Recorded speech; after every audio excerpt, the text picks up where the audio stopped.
Hello everyone, I am Assistant Professor Pragati Shetty from Department of Microbiology, KJ Somaya College. In this online lecture, we will study about the effect of antimicrobial agent, and in that we will study the antiprotozoal agents or the antiprotozoal group. So in the last online lecture, we have completed the study of the antiviral drugs. Now coming to the protozoal infections, as we know, the protozoal infections are very much contagious and very much harmful, and if these infections are not treated or remained untreated in the body, then they can cause the very serious health problems, right?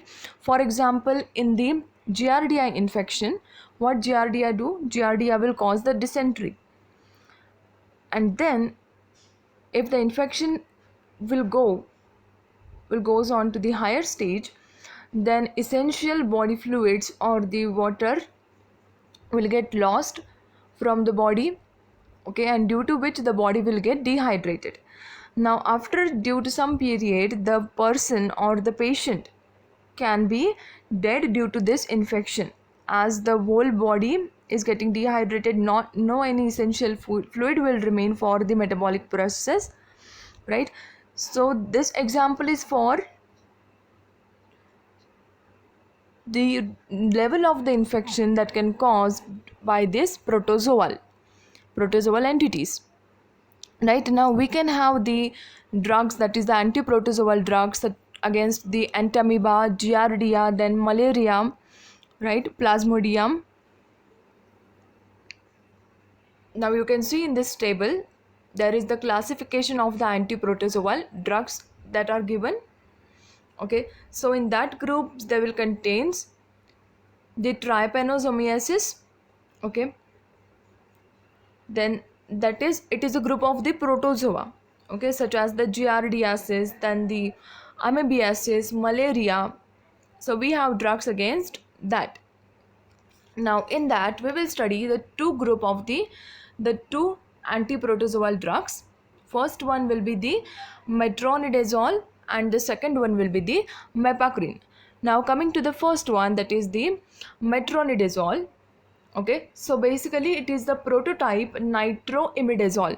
It is containing the nitro ring, which is the crucial part of this drug structure, and the activity of this drug is depend on that nitro ring only, nitro ring. So what this drug is doing, after the incorporation of the drug into the body, okay, into the patient body, this nitro group present into the metronidazole drug, it will reduced, okay, it will reduced to highly reactive nitro radicals. This process is accompanied with the help of the some redox proteins.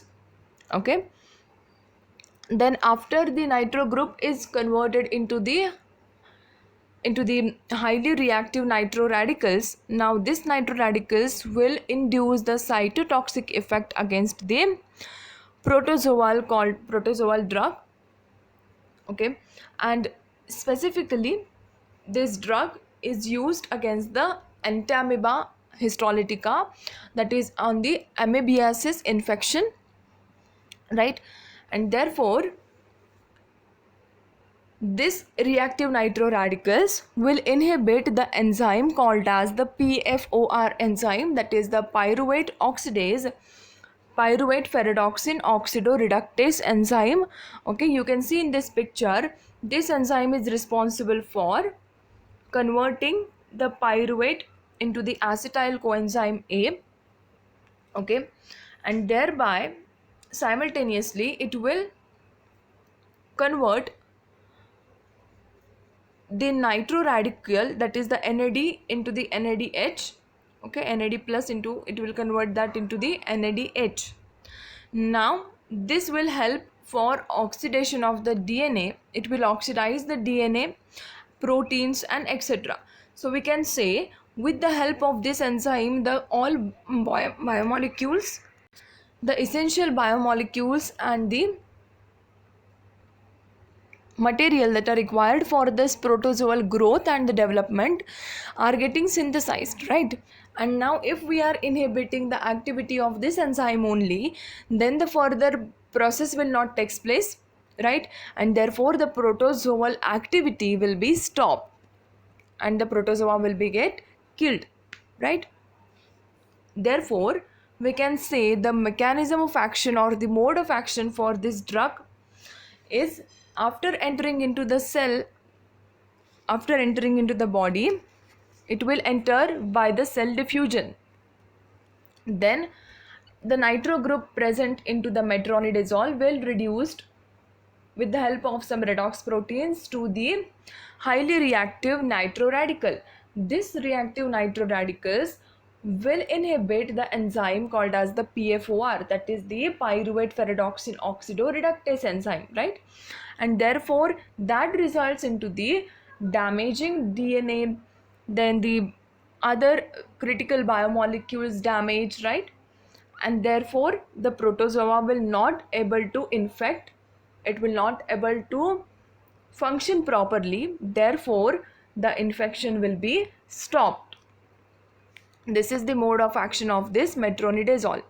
Now we can use this drug against the Entamoeba histolytica, also Giardia lamblia.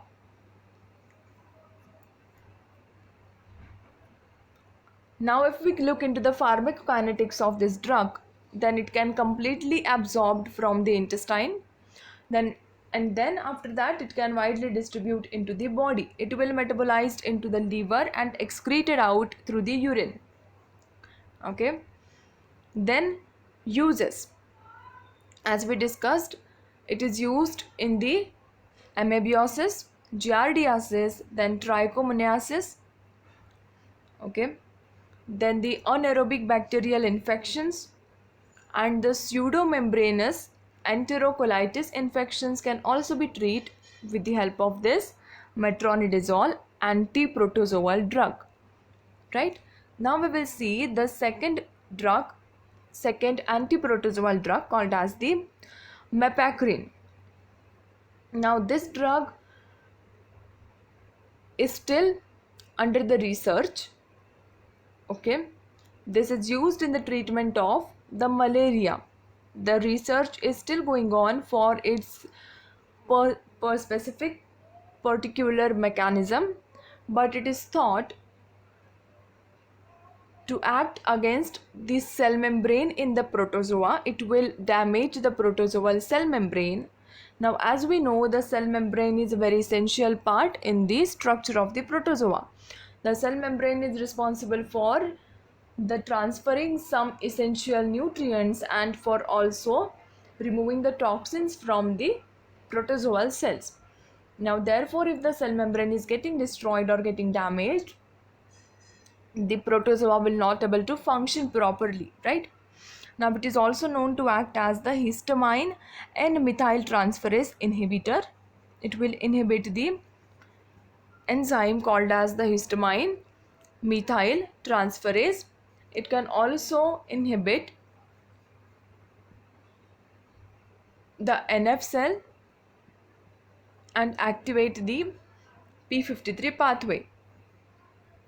Okay, on the right hand side you can see the mepacrin structure.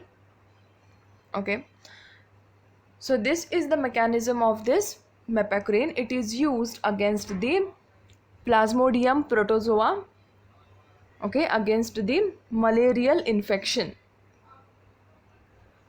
Basically it is thought to act against the protozoal cell membrane, also can inhibit the enzyme histamine transferase, okay, and NFKB plus activation of the p53.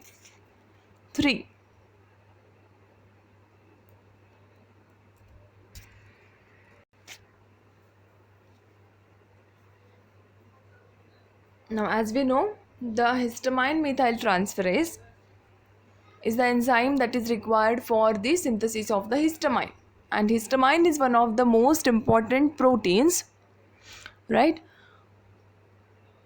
which is required in the cell synthesis, and therefore if we inhibit this enzyme, then the further process will not take place. This is about the mepacrin drug, antiprotozoal drug. In this online lecture, we studied two types of the antiprotozoal drugs. One is the metoprolol, right? The metronidazole drug, the first one, which inhibit the PFOR enzyme activity. Second drug is the mapacrin enzyme, which will inhibit the cell membrane, damage the cell membrane, inhibit the histamine activities, inhibit the NFKB cells, right? And thereby it will stop the protozoal infections in respective with the protozoal parasite, okay, such as the Giardia, Entamoeba and the Plasmodium. Okay, I hope you understood this online lecture. If you have any doubt regarding this, please ask in the comment section. Thank you for watching.